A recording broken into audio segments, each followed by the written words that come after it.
వివేకానందరెడ్డి గారి భార్య ఒక లేఖ రాయడం సౌభాగ్యమ్మ గారు, దానికి కౌంటర్గా ఇప్పుడు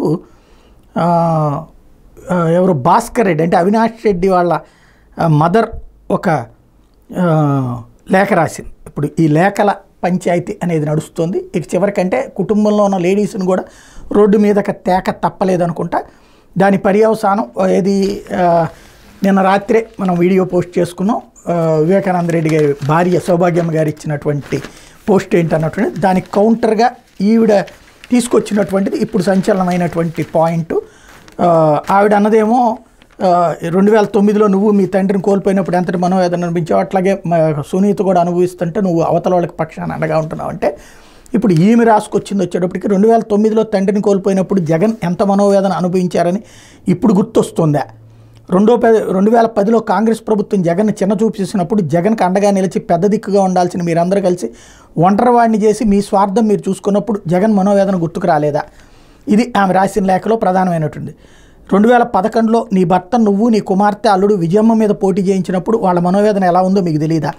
నీ కుమార్తె అల్లుడు పూలంగాళ్ళ దగ్గర డిగ్రీ కాలేజీలో కించపరిచే మాటలు జగన్ గురించి మాట్లాడినప్పుడు విజయమ్మ గురించి మాట్లాడినప్పుడు వాళ్ళు ఎంత మనోవేదన అనుభవించారో తెలియదా.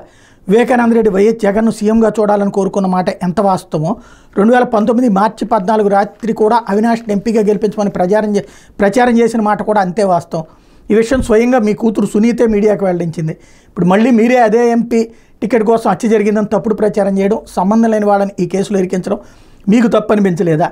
ఎవరిని కాపాడుకునేందుకు మీరు ఇలా చేస్తున్నారు. మీ కుమార్తె న్యాయం కోసం పోరాటం చేస్తుంటే జగన్ సంపూర్ణ మద్దతు తప్పకుంటుంది. అలా కాకుండా మీ కుమార్తె వైఎస్ఆర్ జగన్ శత్రువులతో చేతులు కలిపి వాళ్ళ చేతిలో పావులుగా మారి సంబంధం లేని వ్యక్తులు ఈ కేసులో అన్యాయం ఇరికించి వాళ్ళ జీవితం నాశనం చేయాలని చూస్తే జగన్ మీకు ఎలా మద్దతు ఇవ్వగలడు.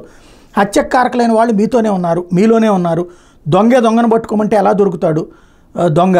ఇక మాటికి అంతకులను మీరు మాట్లాడుతున్నారు. పైగా చాలా తీవ్రమైన పదజాలంతో అవినాష్ని తిడుతున్నారు. న్యాయస్థానంలో కేసు నడుస్తుంటే మీరే అంతకుడని ఎలా మాట్లాడతారు. అలా మాట్లాడడం మీకు తప్పనిపించడం లేదా.